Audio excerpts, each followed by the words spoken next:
Hello friends, welcome to খেল দুনিয়া। প্রথমেই চলে আসি এএফসি এশিয়ান কাপের কথায়। এএফসি এশিয়ান কাপের গ্রুপ লিগের শেষ ম্যাচে আগামীকাল ভারত মুখোমুখি হচ্ছে সিরিয়ার বিরুদ্ধে যদি ভারত জিততে পারে তাহলে সেক্ষেত্রে কিন্তু 3 নম্বর পজিশনে যাবে ভারত, এবং 3 নম্বর পজিশনে যাওয়ার অর্থ হচ্ছে ভারতের সামনে একটা ক্ষীণ সম্ভাবনা থাকবে নেক্সট রাউন্ডে যাওয়ার।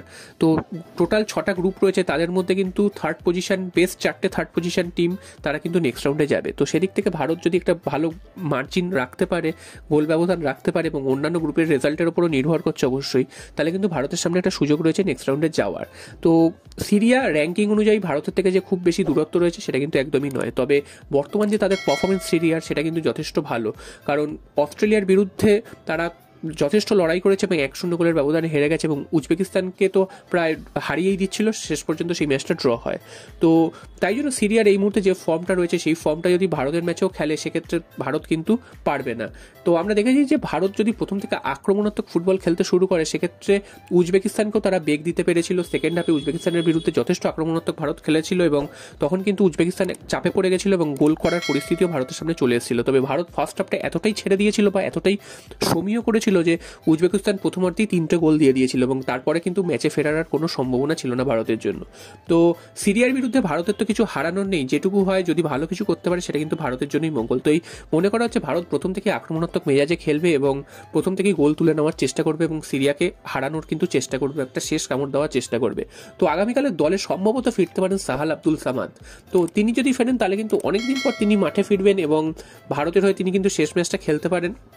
তো দেখা যাক শেষ পর্যন্ত ভারত লাস্ট ম্যাচটা জিতে নেক্সট রাউন্ডে যাওয়ার কোনো আশা জাগিয়ে রাখতে পারে কিনা। তো এই ম্যাচটা কিন্তু ভারতের এশিয়ান কাপের শেষ ম্যাচ হতে চলেছে গ্রুপ লিগের, যদি না ভারত পরের রাউন্ডে কোয়ালিফাই করে। এরপর চলে আসি মোহনবাগানের খবরে। তোমরা জানো যে ডার্বি হারের পর থেকে মোহনবাগান টিম কি হবে, কোন প্লেয়ার যাবে, কোন প্লেয়ার আসবে, এটা নিয়ে কিন্তু বহু চর্চা হচ্ছে, কারণ জানুয়ারি ট্রান্সফার উইন্ডো কিন্তু প্রায় শেষ হতে চলল। মোহনবাগানের থেকে কিন্তু অফিসিয়ালি এখনও কোনো ট্রান্সফার আপডেট কিন্তু পাওয়া যায়নি। কোনো প্লেয়ার যে দল ছেড়েছেন তেমনটাও নয়, আবার কোনো প্লেয়ার যে নতুন এসছেন সেটাও নয়। তবে সানা সিংকে মোহনবাগান প্রায় কনফার্ম করে নিয়েছে, সেটা কিন্তু কয়েকদিনের মধ্যেই জানা যাবে অফিসিয়ালি। এছাড়াও ব্র্যান্ডন হ্যামিল, তাকে কিন্তু বিতাড়িত করেছে, তিনি কিন্তু লোনে অন্য ক্লাবে চলে যাচ্ছেন, সেটাও জানা গেছে। হুগো বুমো, তিনিও মুম্বাই সিটি এফসির পথে পা বাড়িয়ে রেখেছেন, তবে কোনোটাই কিন্তু এখন অফিসিয়াল হয়নি। এবং মোহনবাগানে যোগ দিতে পারেন একজন সিডিএম, সেটাও তোমাদের জানিয়েছি, জুনিয়র মোরেনো। তো এই প্লেয়ারটি কবে আসবেন সেটাও কিন্তু, বা আদৌ আসবেন কিনা সেটাও কিন্তু এখনো কনফার্ম হয়নি। তবে যেটা মনে করা হচ্ছে হাভাস, তিনি কিন্তু নিজের পছন্দ মতন প্লেয়ার নিয়ে আসবেন, তার চেনা পরিচিত কোনো প্লেয়ারকেই নিয়ে আসবেন, যে প্লেয়ার আসলে হাভাস তার নিজের পছন্দ মতন পজিশনে খেলাতে পারবেন এবং তিনি তার চেনা জানা হলে তার সুবিধা হবে যে তিনি কেমন, সেই প্লেয়ারটি কেমন বা কোন পজিশনে খেলতে পারেন সেটাও কিন্তু তিনি জানতে পারবেন। তো এরকম কোনো প্লেয়ারকে আনার চেষ্টা হচ্ছে বলেই শোনা যাচ্ছে।